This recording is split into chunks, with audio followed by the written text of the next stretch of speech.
Have you ever noticed that you already know what you should be doing? You know, you should communicate better, stop overthinking, stop sabotaging yourself, reacting emotionally, be more disciplined, more present, and yet, somehow, despite knowing all of that, you still find yourself pulled back into your same patterns over and over again. The same arguments, the same anxiety, the same avoidance, the same emotional loops and habits. If that experience sounds familiar to you and you want a practical tool to help you change that quickly, then this video is for you. David, William, Pearce, and welcome back. And over the last few years, one of the things I've become deeply interested in is understanding why insight alone so often fails to create transformation. Why people can intellectually understand their patterns and still continue to repeat them.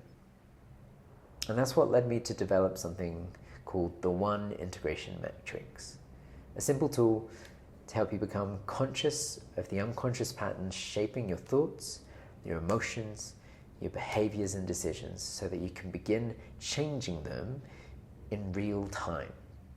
Because most people try to change behavior directly.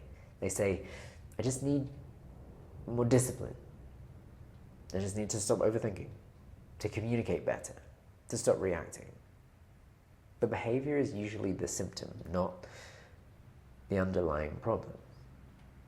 From my education on the works of people like Tony Robbins and Joe Dispenza, hypnotherapy and classical Tantra, I've learned that underneath most recurring behaviors is a thought driven by an emotion, rooted in a belief. And if the belief remains unchanged, the pattern usually returns. So the matrix itself is simple.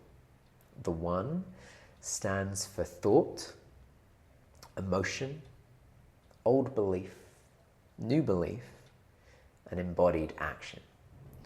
And the reason this matters, and the acronym was simply to help actually remember it, to be able to use it real time, is because awareness creates choice. Most people are reacting automatically. A situation happens, a thought appears, an emotion gets triggered, and the nervous system reacts. And before they even realize it, they've already become the pattern again, lost in the loop. For example, imagine your partner seems distant. Immediately, the thought, something like, she's pulling away from me, appears. And that thought evokes an anxiety within you. But underneath the anxiety might be a deeper belief. Something like, I'll be abandoned. They don't love me. And from there, the nervous system starts protecting itself. Perhaps you withdraw or become reactive. Maybe you overthink or shut down emotionally. And then afterwards, you wonder why you keep repeating the same relationship patterns. And hopefully you don't implode the relationship in the meantime. But the behavior itself was never the root. The belief was. This is one of the reasons I resonate so deeply with both classical Tantra and modern behavioral psychology, because they both recognize something important. That your experience of reality is filtered through the conditioning of your nervous system. Tony Robbins would likely call it state and meaning. Joe Dispenza, memorized emotional patterns. And Tantra would call it samskara and mala, unconscious conditioning shaping perception. All just different language pointing to the same recognition. Most people are not consciously choosing their responses. They're unconsciously repeating conditioned patterns. And this is why the matrix matters. Because the moment you can clearly see the pattern, you can begin to stop being unconsciously controlled by it. Not perfectly at first, not instantly to begin with, but consciously. And that changes everything. So the process itself becomes, first, what was the thought that came into your mind, that bubbled, to the surface of consciousness, that what genuinely appeared in that moment. She doesn't respect me, I'm failing, I'm not enough, this always happens, whatever it is. Then ask, what emotion did that thought evoke? In tantric teachings, thoughts and emotions aren't separate, they're part of the same layer of consciousness. You can't have one without the other, they're inextricably linked.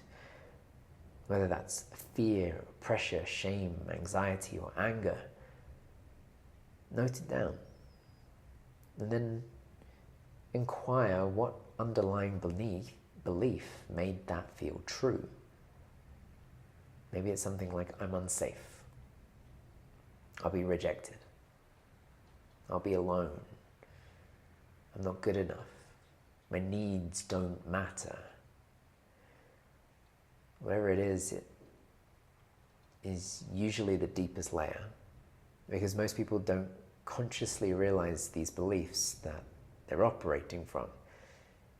They quietly don't recognize what's shaping their identity, their self-worth, and their relationships and behavior.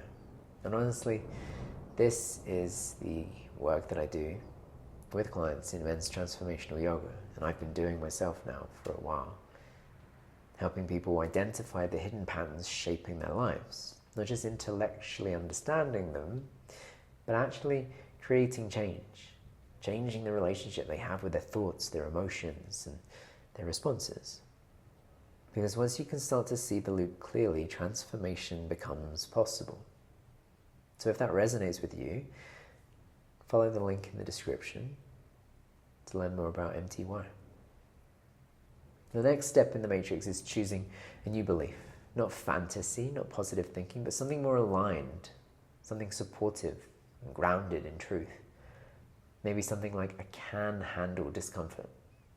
I do trust myself. I am safe to express myself. And then the final part of the equation is embodied action. Because insight without action changes very little. Transformation becomes real when behavior changes, when instead of reacting automatically, you press pause, you take a few breaths, and communicate honestly instead of withdrawing. Staying present instead of spiraling mentally.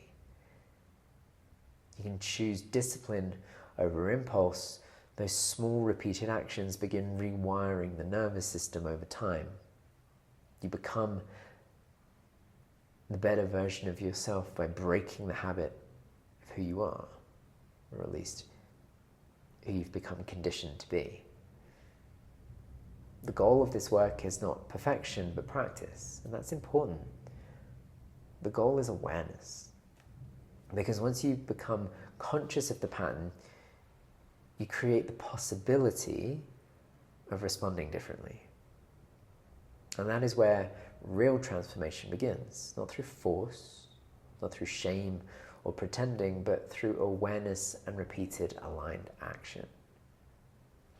Most people stay trapped in the same loops for years, maybe even for their entire lifetime, because they never stop long enough to truly examine them. The one integration matrix is simply a way to press pause, to begin to see and understand and choose different consciously. Because once you can see the pattern clearly, you're no longer completely trapped inside of it. Perspective shifts, and your life begins to reflect that. So if this spoke to something in you, try using the matrix this week. Not perfectly, just honestly. Notice the thought, the emotion, and the belief underneath it. And then ask yourself, what would the next better version of me that I want to become actually do instead? And if you'd like support with implementing this, consider joining MTY through the link in the description. You'll be surprised what change you can create when you have the right support. So, thank you for being here.